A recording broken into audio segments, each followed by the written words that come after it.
Kumusta? Magandang hapon po sa ating lahat mga ka-farmers, mga ka-viewers from Luzon, Visayas at Mindanao, pati sa abroad at ibang bansa. So sa inyong lahat, uulitin ko, isang napakagandang hapon po sa ating lahat. Okay, welcome back sa ating panibagong video, panibagong kaalaman dito sa Ka-Amazing Farming. So ang pag-usapan po natin mga ka-farmers ay patungkol po sa mga kadalasang punggos na umaatake po sa ating kamatis. Okay, so yun po ang ating pag-usapan sa hapong ito mga ka-farmers. So para sa kaalaman sa lahat mga ka-farmers, bago po natin umpisahan ang ating kwentuhan patungkol po sa mga kadalasang punggos na umaatake sa ating kamatis at gamot, mega love shout out po muna sa ating mga audience na palaging nakaabang at tune in sa ating mga latest video na i-upload sa ating munting YouTube channel. Okay, so yun po mga ka-farmers, ang ating pag-usapan na sa hapong ito ay yung mga kadalasang sakit o punggos sa ating kamatis. So alamin natin sa ating kwentuhan at saka yung mga gamot mga ka-farmers. Okay, so unang-una mga ka-farmers, mega love shout out po sa mga farmers dyan sa Ilocos Sur, Ilocos Norte, sa Zambales, Pangasinan. Okay, sa Nueva Ecija at saka mga ka-farmers sa Cagayan Valley kay ka-farmers Junjun, Roysti, mega love shoutout po sa inyo. At saka sa mga farmers dyan sa Bicol, sa Liti, sa Samar, okay, sa Bohol, okay, sa Visayas, sa Iloilo, sa Cebu, o sa Dumaguete, sa Negros, pati sa Mindanao mga ka-farmers, sa Jinsan, sa Davao, okay, sa Zamboanga Sur, sa Zamboanga del Norte.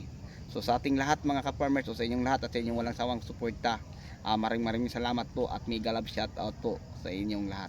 Okay, pati sa mga OFW natin na palaging naka-tune in sa ating mga live o sa mga video tutorial sa hapong ito. At saka nag-aabang palagi sa mga latest video. So ulitin ko, magandang hapon po muli sa inyo. So ngayon mga farmers, hindi na po natin papatagalin pa. So bago na natin umpisahan, sa lahat na mahilig sa ganitong usapin about farming, pakishare na lang po ng ating live ginagawang video tutorial para maraming mga farmers, lalo na sa mga may balak magtanim ng mga ampalaya, talong, kamatis, bell pepper, watermelon, sweet corn at iba pa. So marami po tayong mga video tutorial mga ka-farmers, mula sa pagtanim hanggang sa pag-harvest.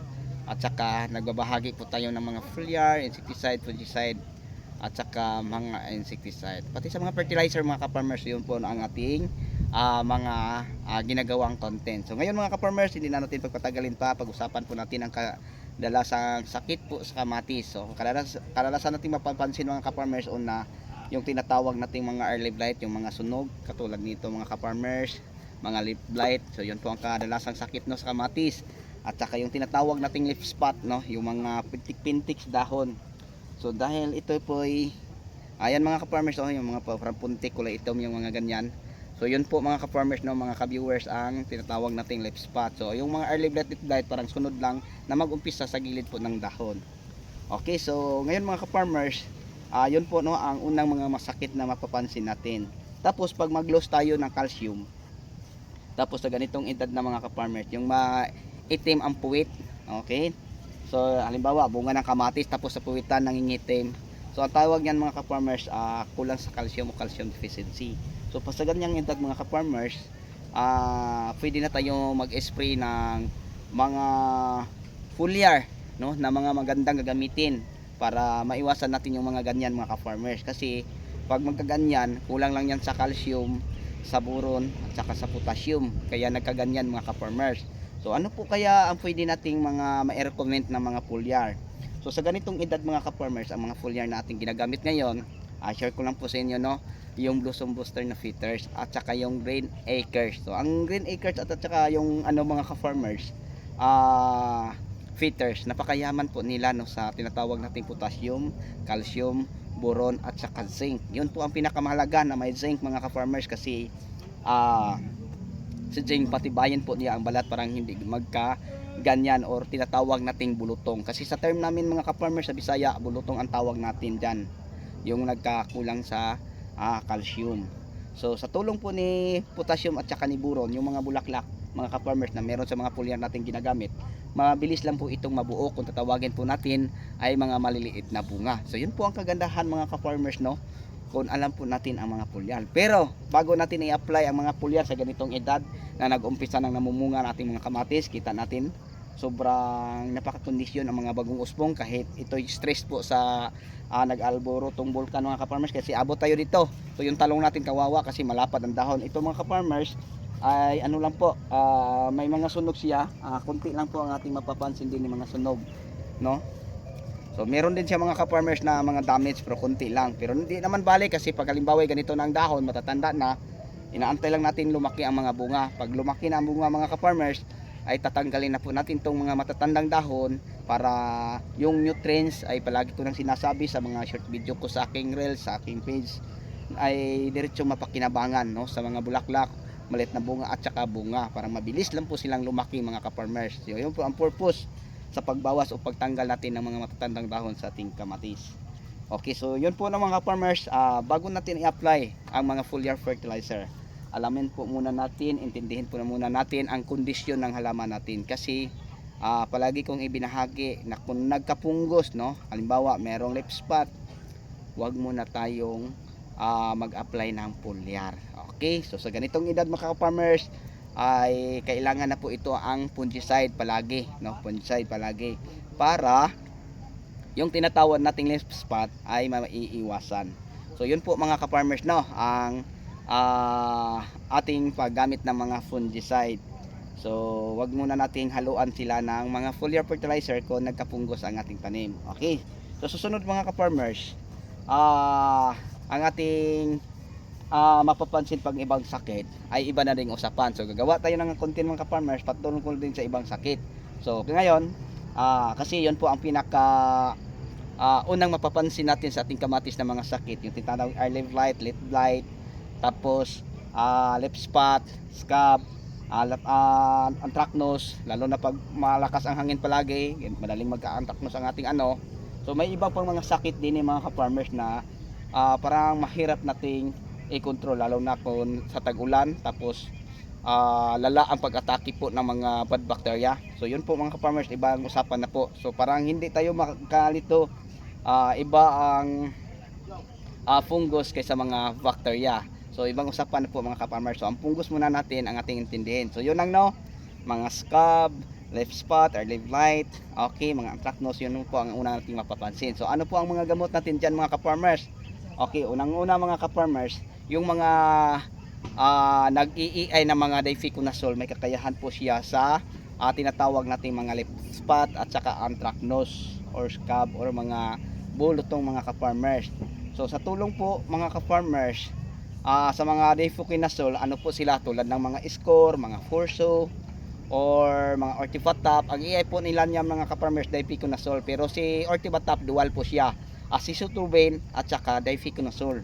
Okay, dual po siya na fungicide, kaya maganda siya na gamitin natin pang fungicide protection sa ating tanim, kasi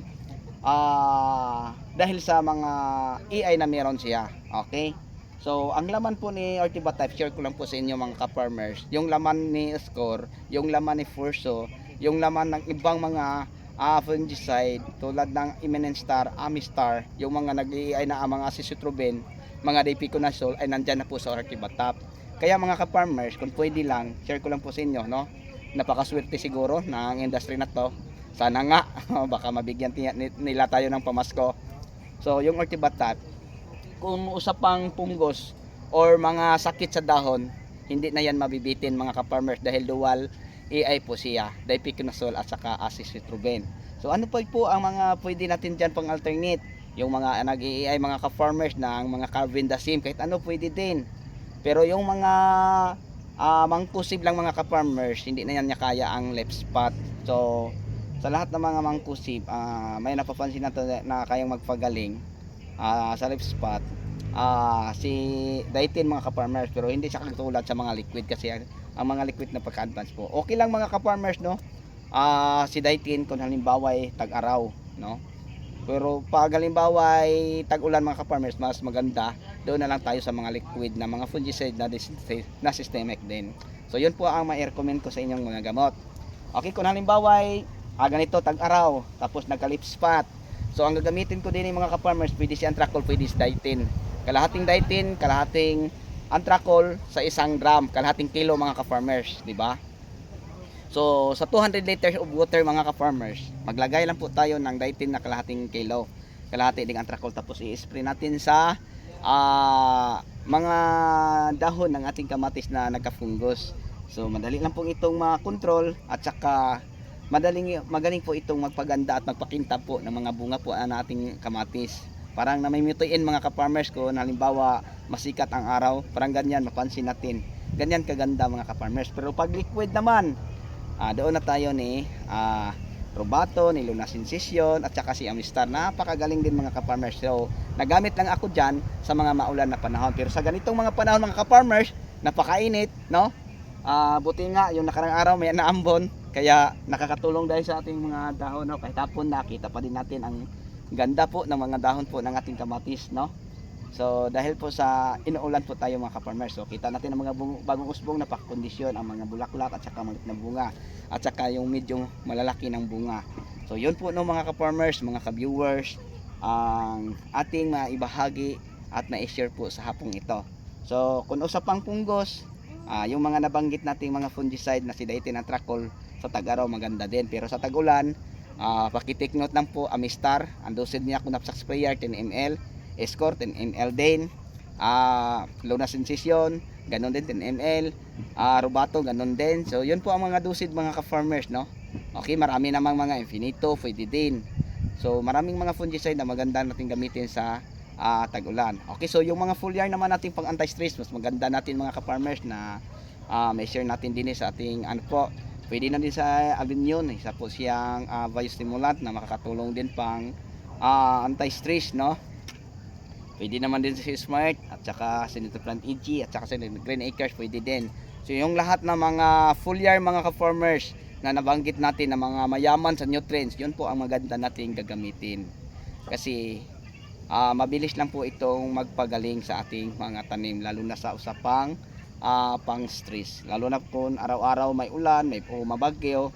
Yan, mag-spray na tayo dyan ng mga Luna Sensation, mga Robato, tapos sabay natin ang ating mga biostimulant na mga ginagamit mga ka-farmers. So ang mga biostimulant ay mga organic po sila, iba din sila sa foliar, kasi ang foliar ay pagkain ng ating mga halamang pananim na pinapadaan sa dahon. So ang biostimulant mga ka-farmers, para siyang vitamins ng tao. So bakit kailangan tayong mag-take ng vitamins para palakasin ang ating resistensya? Yun po ang ating halamang pananim mga ka-farmers, na kamatis, matalong, mapalaya, bell pepper, mga watermelon, at iba pang mga pananim mga ka-farmers. Once na makabiyostimulant sila mga ka-farmers, palakasin ang kanyang resistensya laban sa mga mapinsalang punggos o sakit sa ating mga halaman na ating pinag-usapan ngayon na ating pinagkwentuhan. So yun po no mga ka-farmers. So dito ang ating mga ka-farmers, hindi lang mga fertilizer ang ating ginagamit ay sapat na, kundi nagamit po din tayo ng mga foliar. Kasi ang fertilizer mga ka-farmers, yung mga synthetic na mga fertilizer at saka yung mga organic na fertilizer, pagkain po sila na pinapadaan po sa ugat. Okay, tapos yung mga foliar fertilizer ay pagkain din na pinapadaan po sa dahon ng ating mga halaman. Tapos yung mga biostimulant na mga organic na mga fertilizer, mga pagkain din siyang natural na pinapadaan po din natin sa dahon, at saka parang nakatik palagi ng vitamins ang ating mga pananim para lakasin po ang kanilang resistensya laban po sa mga mapinsalang punggos at saka mga ka-farmers sa ating mga halamang pananim. So yun lang po mga ka-farmers no, ang ating pag-usapan sa hapong ito. Sana po'y nagustuhan nyo ang ating content patungkol po sa mga fungus na palagi nating ma-encounter sa kamatis. Okay, so abangan nyo lang mga ka-farmers no, yung mga bakterya na maatake, kasi yun po ang pinakahalaga mga ka-farmers, na alam natin kung paano mag-disinfect. So abangan nyo lang dito lang sa ating munting YouTube channel, Just Red Palacio Carrion Amazing Farming, kasi marami po tayong pwedeng ibahagi ng mga ka-farmers na makakatulong sa inyo, lalo na sa mga baguhan at wala pang ideya no sa pagpa-farming.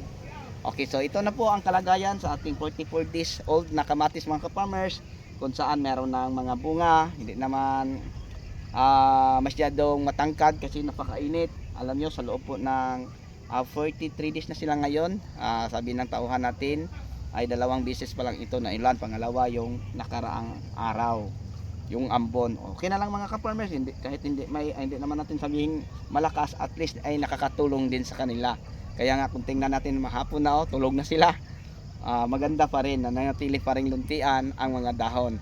So yun lang po no mga ka-farmers, mga ka-viewers na at saka mga subscriber natin na mga baguhan at mahilig sa ganitong usapin.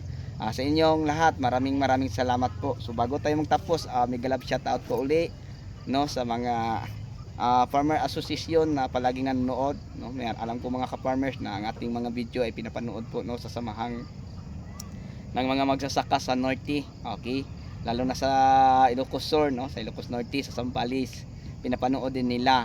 Pati sa Nueva Ecija, sa Nueva Vizcaya, mga ka-farmers sa Pangasinan, maraming mga asosasyon o mga samahan ng magsasaka na inabangan palagi ang ating mga upload video sa ating munting YouTube channel, kasi sabi sa kanila ay nakakatulong din. Lalo na sa bandang Ilocos mga ka-farmers, maraming mga bagong magtatanim dyan ng mga talong. No? Ang pinaka problema nila sa talong yun, ang short fruit borer na umatake sa talbos at sa kabunga.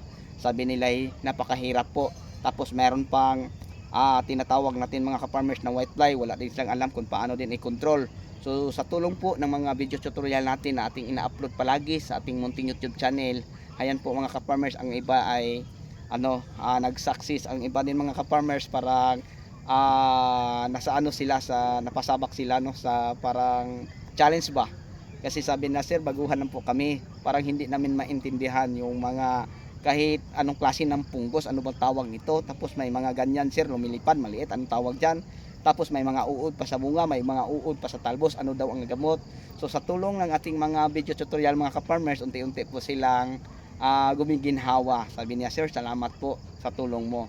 Kasi mga ka-farmers, may isa tayong farmers, no? Ibang usapan naman to, napasukan ng ma-fruit borer ang kanyang talong. Sabi niya, harvest yan ng 700, ay nasa 50 kilos lang daw ang gold, kasi lahat ng mga bunga ay butas-butas. Tapos kung tingnan niya bandang mga alas 10 hanggang alas 2 ng hapon, parang nalalanta lahat ng mga talbos. Sabi ko mga ka-farmers, pag halimbawa ay natatamaan ng fruit borer, ang talbos ng talong mo putulin hanggang dyan.